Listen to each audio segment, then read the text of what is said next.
Baik, di sini saya akan menjelaskan tentang wawasan seni, di mana wawasan seni ini tergolong menjadi manusia dan kebudayaan. Nah, di sini ada menurut etnis Kashgar pada tahun 1990, di mana manusia itu tidak hanya hidup dalam dunia fisik, tetapi hidup dalam dunia simbolis. Bahasa, metis, seni, dan agama adalah bagian-bagian dunia simbolis itu. Nah, selanjutnya manusia sebagai makhluk hidup yang berkebudayaan tidak dapat lepas dengan kehidupan manusia yang lain. Hal ini berarti bahwa manusia itu dalam mempertahankan hidupnya memerlukan interaksi dengan sesama dan lingkungannya, interaksi manusia dan suatu masyarakat, dan berkembang menjadi salah satu kebutuhan sosial. Nah, di sini teman-teman bisa melihat bahwa ada gambar anak yang sedang menggambar, yaitu sebuah jerapah. Nah, di sini ada 3 unsur pokok, yaitu saling berkaitan. Yang pertama itu ada pencipta seni atau disebut dengan seniman. Yang kedua itu ada penikmat seni atau disebut dengan masyarakat. Yang ketiga itu ada karya seni atau artifikat. Nah, sebagai bagian dari masyarakat merefleksikan kehidupan alam, masyarakat dari kebudayaan dan wujud karya seni yang sangat beragam dan unik. Nah, jadi anak-anak itu sangat beragam ya. Jadi kalau misalkan dia mencantumkan sesuatu yang ada di pikirannya, menuangkan ke dalam buku itu sesuatu dari pemikiran anak tersebut. Nah, selanjutnya kita akan berpindah kepada pengertian seni. Nah, jadi kita itu harus tahu seni itu bagaimana dan pengertiannya itu bagaimana juga. Nah, di sini tadi udah dijelaskan bahwa menurut Herbert Wright menyatakan bahwa istilah seni itu arti dinamakan jadi art. Pada umumnya dihubungkan dengan bagian seni yang biasa ditandai dengan istilah plastik atau visual. Tetapi semestinya di dalam termasuk pula seni, sastra, dan musik tersebut.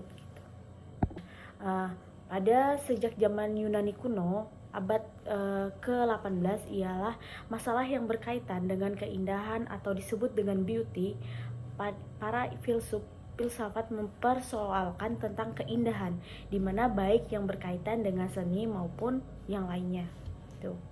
Kita berpindah ke yang bagian selanjutnya, di mana untuk memahami keindahan sebaiknya dipersiapkan terlebih dahulu dari sudut pandangnya berdasarkan kecakupan yaitu yang pertama itu ada keindahan dalam, yaitu dalam arti yang luas. Yang kedua itu ada keindahan dalam arti estetis murni, dan yang ketiga itu ada keindahan dalam arti terbatas dalam hubungannya dengan penglihatan. Nah, yang selanjutnya kita akan membahas tentang nilai estetik dalam seni. Nah, di mana nilai keindahan itu di mana nilai estetik itu dilihat dari keindahannya ya teman-teman. Nah, keindahan dalam seni, estetik dalam seni ada dua. Yang pertama itu ada kategori perbincangan yang berbeda dan dalam konteks yang luas. Nah, kita ke slide selanjutnya, yaitu ada dorongan berkarya seni. Nah, di mana dorongan berkarya seni ini benda-benda peninggalan seni prasejarah yang dapat dicatatkan, diantaranya ada 4. Nah, yang pertama itu lukisan gua, dimana disebut dengan cave painting. Banyak ditemukan di Eropa atau di Indonesia dengan berbagai gaya dan bentuk dengan latar belakang magis. Nah, yang kedua itu bajana keramik atau disebut dengan gerabah dengan berbasis motif hias yang menarik untuk kepentingan praktis. Nah, yang ketiga itu genderang perunggu untuk kepentingan upacara religi yang dihasili motif stilasi makhluk hidup dan motif geometris yang artistik. Nah, yang terakhir itu ada hiasan-hiasan tubuh atau manik-manik, senjata serta perlengkapan upacara termasuk patung-patung kecil dari batu atau logam. Nah, kita akan menjelaskan bagaimana hubungan seni dengan keindahan tersebut yang sudah kita jelaskan sebelumnya gitu. Nah, dari kreativitas seniman tersebut memperlihatkan sosok karya yang sulit dicerna jika kita sendiri dari segi keindahan untuk saja, misalnya jika kita menikmati karya seni eksperimentasi, lingkungan, ataupun instalasi. Nah, seolah sampah pun yang ditata sedemikian rupa dan ditempatkan pada suatu ruangan pameran dapat dikatakan seni ya teman-teman, dengan iringan konsep estetis karya yang disajikan tersebut.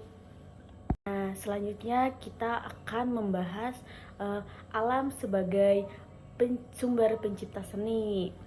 Nah, jadi kita tadi akan membahas alam sebagai sumber pencipta seni, di mana alam yang digambarkan dalam karya seni tidak sesuai dengan penangkapan mata kita ya teman-teman, atau disebut dengan non visual realistis.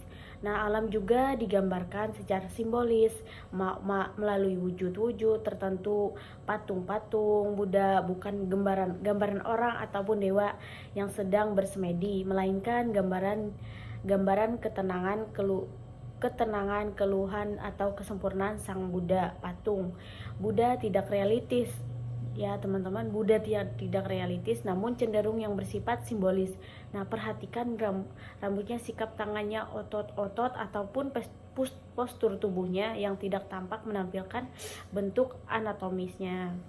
Nah, juga di sini kita akan menjelaskan seni dan teknologi, di mana kaitan seni rupa dengan teknologi tidak lepas dari sifat kodrati manusia yang selalu ingin memperoleh kenyamanan, kepuasan, keindahan. Pakaian yang dipakai tidak cukup hanya sekadar untuk melindungi tubuh, akan tetapi ingin tampak indah, serasi mode yang tidak ketinggalan zaman. Jadi dari tahun ke tahun itu ada perkembangan dari pakaian, juga ekonominya juga gitu. Jadi manusia itu tidak akan ketinggalan zamannya gitu.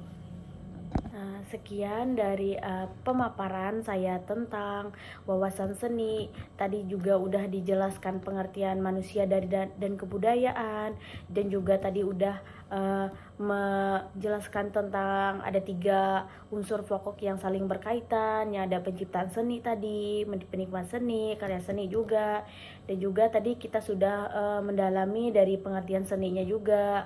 Dan juga tadi udah ada tiga keindahan tadi, ada keindahan dalam arti yang luas, arti estetis murni, dan juga arti terbatas dalam hubungannya dan penglihatannya juga. Dan juga tadi kita telah membahas dari nilai estetik dalam seni, dan juga kita tadi membahas tentang hubungan seni dan keindahan tadi. Nah, sekian dari pemaparan saya. Apabila ada kata-kata saya salah, mohon maaf. Wassalamualaikum warahmatullahi wabarakatuh.